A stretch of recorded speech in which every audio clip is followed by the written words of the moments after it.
بسم اللہ الرحمن الرحیم۔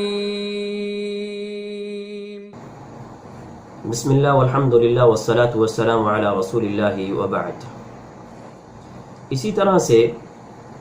قربانی کے حوالے سے عام طور پر یہ لوگ پوچھتے ہیں کہ جناب قربانی سنت ہے یا قربانی فرض ہے، واجب ہے؟ یہ سوال عام طور پر کیا جاتا ہے۔ میں اس سوال کا جواب دینے سے پہلے آپ کے ذہنوں کے اندر سے ایک چیز جو ہے اس کو نکالنا چاہتا ہوں، اور میرے بھائی وہ یہ سنت اور فرض اور مستحب اور نفل اور واجب، ان چکروں سے ہمیں نکلنا چاہیے میرے بھائی۔ اس کی وجہ ہے، اور وجہ یہ ہے کہ صحابہ کرام جب نبی صلی اللہ علیہ وسلم کے سامنے آتے تھے تو وہ نبی صلی اللہ علیہ وسلم کا ہر ادا، آپ صلی اللہ علیہ وسلم کے ہر اشارے اور آپ صلی اللہ علیہ وسلم کے ہر حکم کو اور ہر فعل کو اسی طرح کرنے کی کوشش کرتے تھے حد الامکان۔ تو آج ہمیں بھی یہ دیکھ کر کہ جناب یہ تو سنت ہے، چلو کوئی بات نہیں ہے، نہیں کرتے ہیں، نہیں میرے بھائی، ایسا رویہ ہمیں اختیار نہیں کرنا چاہیے، بلکہ ہمیں ہر چیز کرنے کی کوشش کرنی چاہیے۔ ہاں، جہاں کہیں مسائل ہو جائیں، پریشانیاں ہو جائیں تو وہاں تو ہم مسائل پوچھیں، لیکن عام طور پر یہ ہے کہ ہمیں جب پتہ چل جائے کہ نبی صلی اللہ علیہ وسلم نے یہ کیا ہے تو ہمیں اس سے پیچھے نہیں رہنا چاہیے۔ آئیے ہم اس کے حوالے سے دیکھتے ہیں۔ تو ہمارے اکثر علماء کرام، جمہور علماء کرام نے اس کو سنت مؤکدہ قرار دیا ہے، اور جب آپ اس کے دلائل کو دیکھیں گے تو ہمیں یوں لگتا ہے گویا کہ یہ واجب ہے، اسی لیے کچھ لوگوں نے اس کو واجب بھی قرار دیا ہے، اور پھر کچھ لوگوں نے اس کو سنت واجبہ ایک نیا لفظ بھی دیا ہے۔ بہرحال یہ سنت مؤکدہ ہے اور اس کو کرنا چاہیے۔ قرآن کریم کے اندر اللہ رب العزت فرماتے ہیں فَصَلِّ لِرَبِّكَ وَانْحَرْ۔ وَانْحَرْ کا مطلب ہے اونٹ کو نحر یعنی قربانی کرنا، اور فَصَلِّ لِرَبِّكَ سے بہت ساری تفاسیر کے اندر جہاں اور معانی بیان ہوئے ہیں وہاں پہ عید کے دن کی نماز بھی یہ بات آئی ہے کہ عید کی نماز پڑھو اور پھر قربانی کرو۔ اور اسی طریقے سے میرے بھائی نبی صلی اللہ علیہ وسلم سے ایک حدیث یہ بھی آتی ہے کہ آپ صلی اللہ علیہ وسلم نے فرمایا من کان لہ سعۃ، کہ جو بندہ یہ طاقت رکھتا ہے کہ وہ قربانی کرے لیکن وہ پھر بھی قربانی نہیں کرتا، فرمایا فلا یقربن مصلانا، وہ ہمارے مصلی، ہماری نماز گاہ کے قریب تک نہ آئے۔ میرے بھائی بڑی سخت وعید جو ہے وہ آپ صلی اللہ علیہ وسلم نے فرمائی ہے۔ اور اسی طرح سے ہم یہ بھی دیکھتے ہیں کہ حضرت ابوبکر صدیق رضی اللہ تعالی عنہ اور حضرت عمر فاروق رضی اللہ تعالی عنہما، یہ دونوں صحابہ کے بارے میں آتا ہے کہ یہ بعض دفعہ قربانی نہیں کرتے تھے، اور اس ڈر سے نہیں کرتے تھے کہ کہیں لوگ ہماری اقتداء کرتے ہوئے اس کو واجب نہ سمجھ لیں۔ تو لہٰذا میرے بھائی اس لیے ہم نے جو سنت مؤکدہ کا موقف دیا ہے وہی موقف صحیح ہے، لیکن جب ہم احادیث کو پڑھتے ہیں تو ہمیں یہ لگتا ہے کہ ہمیں قربانی کرنی چاہیے، کیونکہ نبی صلی اللہ علیہ وسلم کے سامنے ایک صحابی آئے جنہوں نے نماز سے پہلے قربانی کر لی تھی، اور یہ ہمیں پتہ ہونا چاہیے کہ نماز سے پہلے اگر کوئی قربانی کر لیتا ہے یعنی عید کی نماز پڑھنے سے پہلے تو وہ قربانی نہیں ہے۔ فرمایا وہ تو گوشت کی بکری ہے یا گوشت کا بکرا ہے جو تم نے ذبح کیا ہے گوشت کھانے کے لیے،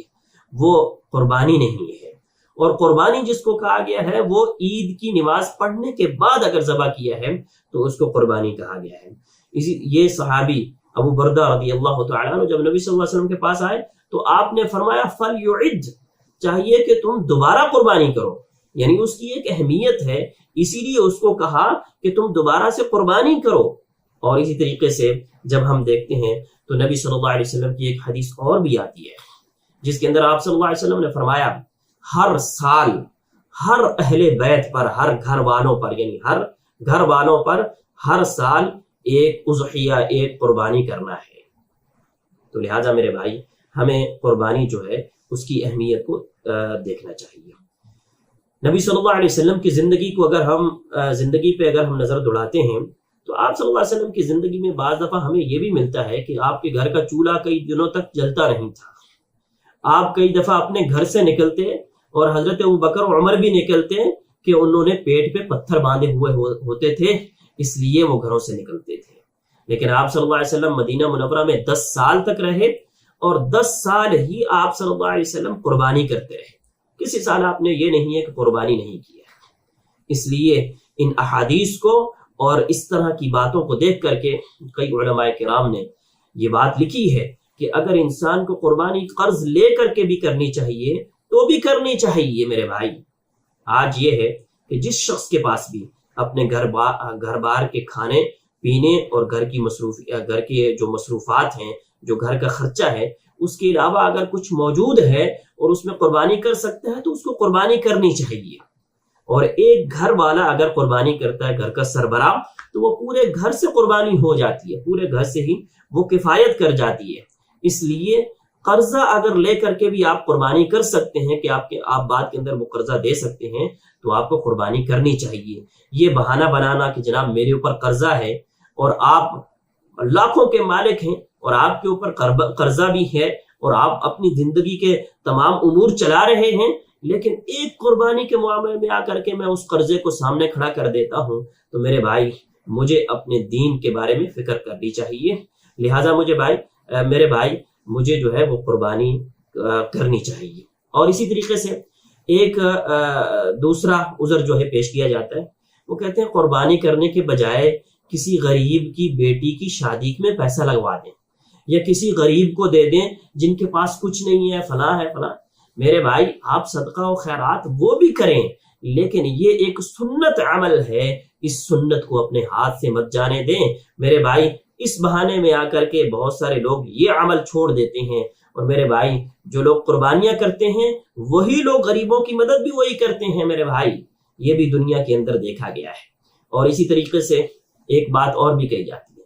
کہ جناب اس کے لیے کوئی صاحب نصاب ہونا چاہیے، کہ قربانی کرنے والے کے لیے کوئی نصاب۔ میرے بھائی ایسا کوئی نصاب نہیں ہے۔ جو بندہ بھی من کان لہ سعۃ، نبی صلی اللہ علیہ وسلم نے فرمایا کہ جس کے شخص کے پاس بھی طاقت ہے قربانی کرنے کی، وہ کسی طریقے سے بھی، تو میرے بھائی اس کو قربانی کرنی چاہیے۔ لہٰذا یہ قربانی سنت اور واجب کے بیچ میں بات کی جا رہی ہے، اور اس کو سنت مؤکدہ قرار دیا ہے، یعنی اس کی تاکید ہے اس سنت کی۔ لہذا میرے بھائی جیسے نبی صلی اللہ علیہ وسلم نے، ہم نبی صلی اللہ علیہ وسلم کی زندگی پہ بار بار ہم کہتے ہیں کہ آپ صلی اللہ علیہ وسلم ہمارا اسوہ ہے، اور ہم جان دینے پہ تیار ہوتے ہیں، اور ایک ایک سنت کو ہم میٹھی سنتیں کہتے ہیں اور اس کو جناب بہت زیادہ اہمیت دیتے ہیں۔ تو میرے بھائی نبی کی یہ بھی سنت ہے کہ آپ نے 10 سال میں کبھی قربانی کو چھوڑا نہیں ہے، بلکہ کئی قربانیاں کی ہیں، بلکہ آپ کا اصل معمول تو یہ تھا کہ آپ 2 قربانیاں 2 مینڈے جو ہیں عام طور پر ذبح کرتے تھے۔ لہٰذا میرے بھائی آپ کی اس سنت کو بھی ہم اپنے ہاتھوں سے جانے نہ دیں، اور میرے بھائی یہ بھی اسی طریقے سے ہم قربانی کرتے رہیں۔ اللہ رب العزت قبول فرمائے۔